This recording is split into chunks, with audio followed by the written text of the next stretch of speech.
Un studio que je trouve très intéressant, c'est bien Arkane Studio. C'est ceux qui ont fait la bonne surprise Prey de 2017, et bien entendu les cultes Dishonored. C'est un studio que j'aime bien car il propose souvent des idées de gameplay et de level design très intéressantes. En effet, les jeux ne sont pas des jeux linéaires avec des armes, genre à la Call of Duty où tu fais bam bam boum boum les ennemis de la nation, boum, mais plutôt des bacs à sable avec des outils un peu à la Hitman mais en plus différents quand même. Par exemple, dans Prey, on a un canon à glu qui est bien entendu utilisé contre les ennemis, mais aussi pour faire des escaliers qui permettent d'aller à des endroits inaccessibles, mais aussi de bloquer des endroits ou même de bloquer des tourelles. Mais évidemment, Arkane possède plein d'autres exemples comme le canon à glu. C'est donc pour ça que j'attendais Deathloop qui est enfin sorti sur Xbox et PC. En même temps, jouer sur Xbox, ferme bien ta gueule. Donc dans Deathloop, vous jouez Colt, se réveillant sur une plage, ne sachant pas trop où il est et ce qu'il doit faire. Il a sûrement consommé du GHB. Comment tu sais ça?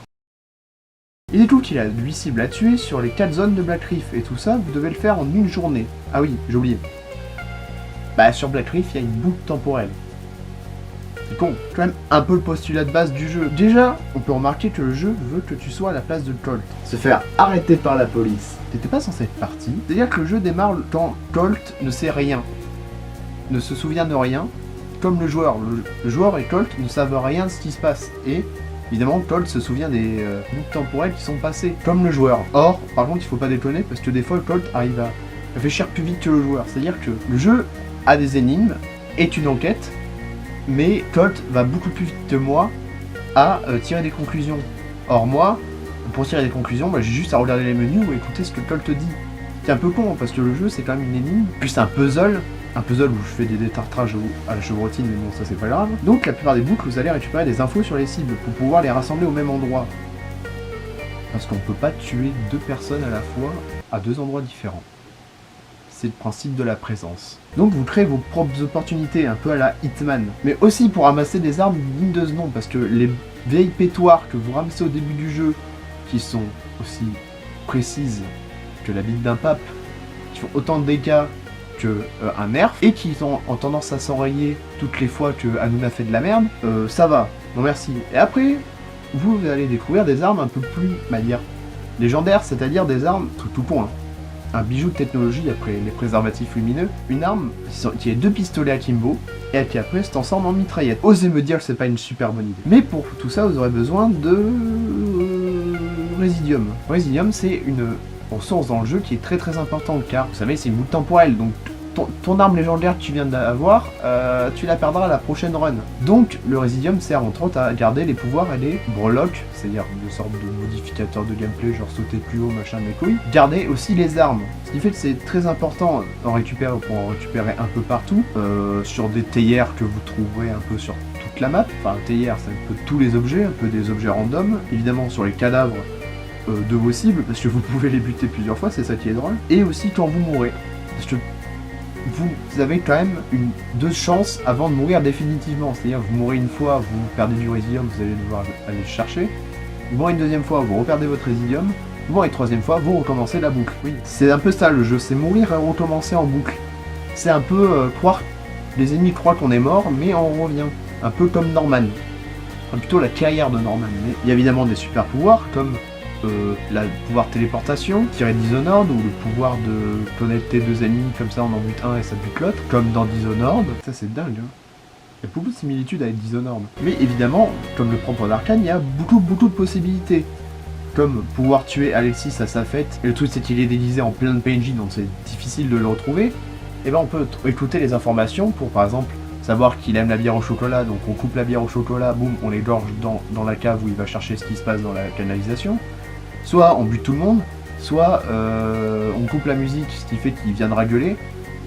Et tout ça, on a plein d'opportunités. C'est ça qui est génial avec Deathloop. Mais quel est l'intérêt de la boucle temporelle? Tout simplement, enlever les conséquences et laisser les joueurs expérimenter.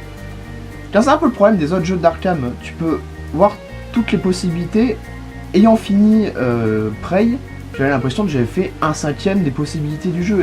Ça c'est parce que t'es une merde. Et ça m'a un peu attristé parce que Prey j'ai trouvé ça un jeu sympa, mais j'avais la flemme de le recommencer. Parce que je trouve qu'un jeu peut donner ses possibilités en une fois.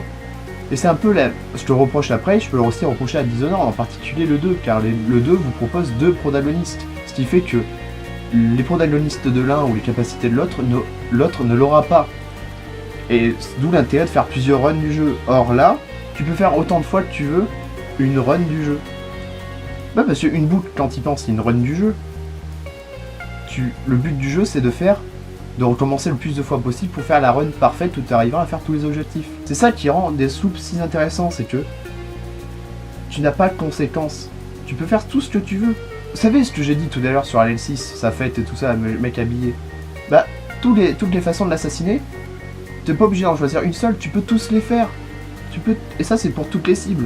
Par exemple, si tu veux faire une run plus discrète, avec le pouvoir de téléportation et d'invisibilité, ok. Si tu veux faire un truc plus bourrin avec le pouvoir de la Force Jedi avec une sulfateuse dans l'autre main, c'est parfait aussi. Le jeu, il te force à rien, il te force pas à faire des choix avec des conséquences, c'est-à-dire, veux-tu avoir ce pouvoir, mais tu n'auras pas l'autre. Non, tu peux avoir tous les pouvoirs que tu veux. Le jeu, il veut que tu t'amuses avec le jeu. Et ça, c'est génial. Et c'est pour ça que Deathloop a été ma dernière claque. Car c'est un jeu qui propose beaucoup de choses sans que ça soit la même chose avec un autre skin. Comme les derniers jeux qui me débectent en parlant poliment. Donc jouer à Deathloop et aussi pour plein de choses que j'ai pas évoquées. Sa musique, qui est excellente, son design rétro-futuriste des années 60, et tout son level design, tout son design est fourmille de talent, vraiment. Le design de Deathloop respire le talent, vraiment. L'écriture, parfois un peu facile, qui a un très bon rythme, elle arrive au moment où t'en as vraiment besoin, où tu commences à être un peu détaché, et ça c'est très cool, parce que le jeu il te laisse quand même pas mal de liberté, mais l'histoire revient quand tu commences à te dire mais pourquoi je fais tout ça. Aussi, le discours entre Colt et lui-même, qui est une très très bonne idée de design, on va dire. Tout le temps du jeu, vous verrez souvent des écritures par-dessus le décor du jeu, qui est un mélange d'ATH et de trucs diégétiques, c'est-à-dire que c'est Colt, le vrai Colt, qui a tout connu, l'inconscient de Colt, qui lui parle à travers des écritures. Et ce qui fait que ça donne souvent des indications sur des objectifs sans forcément ouvrir le menu et donc casser le rythme du jeu. Là, ça te dit par exemple, regarde bien la centrale nucléaire, là-bas c'est chelou, et t'as pas besoin de regarder la map et de dire tiens, centrale nucléaire, marqueur d'intérêt là-bas. Non, le jeu il essaye des choses. Il essaye plein de choses. Et je trouve que c'est paradoxal, ou même un peu ironique, que un jeu où on fait toujours la même chose, qui a pour principe de faire toujours la même chose, est plus original que des jeux qui font toujours la même chose eux aussi. Et n'oubliez jamais... La folie, c'est refaire sans arrêt exactement la même connerie qu'on répète sans arrêt, en espérant que ça change. Voilà ce qu'est la folie.